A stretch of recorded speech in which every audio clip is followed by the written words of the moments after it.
Selanjutnya adalah pengumpulan data penelitian.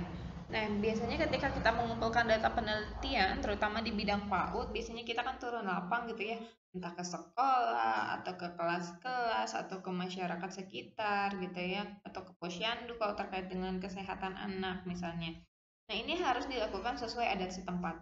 Artinya kita harus memperhatikan norma-norma sosial yang berlaku di wilayah penelitian kita. Tentunya kita harus izin dulu sama, misalnya kalau kita meneliti anak, kita harus izin dulu sama orang tuanya gitu. Bagaimana cara izinnya? Apakah kita mendatangi orang tuanya, rumahnya satu persatu, nah gitu, atau walinya? Nah itu nggak perlu seperti itu, tapi kita cukup membuat inform concern gitu ya, sebuah seperti formulir gitu ya, kemudian minta di situ kita menjelaskan tujuan penelitian kita apa, membuat perjanjian bahwa data yang akan kita peroleh itu tidak akan tersebar, kemudian tidak akan merugikan anak gitu, dan anak bisa mundur kapan saja ketika dia sudah tidak mau terlibat. Nah itu ada di dalam inform consent yang kita tanda tangani ke orang tua. Nah biasanya kalau penelitian ini biasanya dilampirkan inform consentnya, artinya penelitian kita ini sudah mendapatkan persetujuan dari orang tua anak yang akan kita teliti gitu. Nah ini itu dari proses pengumpulan data penelitian. Artinya kita datang ke suatu wilayah pun kita harus izin. Misalnya kita penelitian di kecamatan A gitu ya, kita izin ke minimal ke kepala desanya. Atau kalau dengan skala yang lebih besar, biasanya kita harus izin ke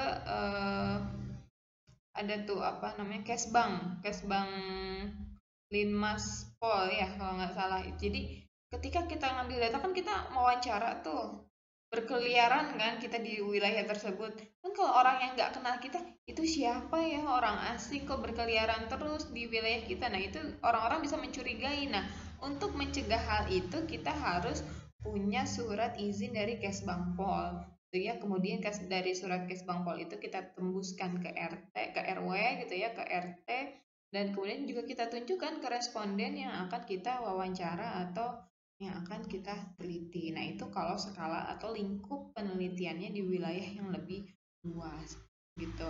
Nah, kemudian setelah pengumpulan data terkumpul, kemudian data itu kita olah. Nah, biasanya di sini di apa ya? Dituntut kejujuran kita ya dalam mengolah data. Misalnya data udah kita olah, tuh kemudian datanya itu tidak sesuai yang kita harapkan. Artinya dia misalnya menentang teori hasilnya. Kok di teori harusnya A ya, tapi kok hasil penelitian kita B. Datanya di otak-atik nih gitu, biar biar sesuai teori, biar kita nggak pusing ngebahasnya gitu ya, biar nggak pusing di bab pembahasannya. Nah itu nggak boleh. Jadi kalau peneliti itu ya harus jujur kalau datanya itu A ya A, B ya B gitu. Kecuali kalau misalnya hasilnya menentang teori nih, kita bisa telusuri apakah ini ada yang salah ketika misalnya kita melakukan kode kode data, apakah kita ada yang salah saat mengolah data, salah hitung. Nah, itu kita telusuri lagi. Kalau memang kita sudah yakin metode dan cara penghitungannya dari awal sudah benar dan hasilnya tetap seperti itu, ya sampaikan apa adanya gitu. Karena sangat berbahaya sekali ketika kita melakukan penelitian, kemudian kita memanipulasi data yang ada. Bayangkan kalau misalnya penelitian di ilmu kedokteran gitu ya, eh, meracik suatu obat gitu ya, kemudian hasilnya misalnya obat ini berbahaya bagi manusia gitu ya, atau bagi anak. Kemudian dokter ini karena memang tidak mau mengulang atau tidak mau berpikir ulang gitu ya, akhirnya data racikan obatnya itu dimanipulasi. Ya udahlah, kita buat aja obat ini bagus untuk anak atau cocok untuk anak, kemudian diuji cobakan ke sampel, atau obat ini kemudian dipakai diaplikasikan di masyarakat, dampaknya akan sangat berbahaya gitu ya. Jadi itulah kenapa itu yang nyata dalam bentuk fisik, membahayakan fisik. Tapi untuk ilmu sosial hasilnya juga sama, itu bisa membahayakan secara sosial. Artinya bisa mengubah pola pikir orang lain yang membaca penelitian kita. Nah itu sangat berbahaya gitu ya. Itulah kenapa sebagai peneliti itu kita harus jujur dalam menyampaikan fakta atau temuan dari penelitian kita. Nah kemudian yang selanjutnya adalah menulis hasil penelitian. Nah, ini terkait dengan tadi ya, sama dengan teori itu. Jadi menulis dengan mencantumkan sumber dan nama orang-orang yang terlibat dalam penelitian. Jadi kalau di sebuah artikel penelitian kadang ada ya, ucapan terima kasih kepada siapa gitu ya. Nah, itu adalah bentuk penghargaan kita terhadap orang-orang yang sudah membantu menyukseskan penelitian kita.